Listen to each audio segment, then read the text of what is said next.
This is how to program the TEEHO lock from Amazon. First thing you want to do is you want to push in this twice into your code and then push it again. So let me do that. And this is your master code that you changed it to.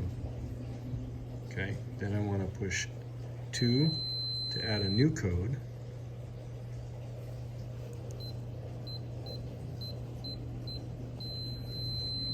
Once you push the code, you push this button again, and it's going to ask you to enter it again. And now it's programmed. So to unlock it, I'll push in that new code. It unlocks, open it up, and to lock it back up again, just going to hold this button down until you hear it lock. It's that easy.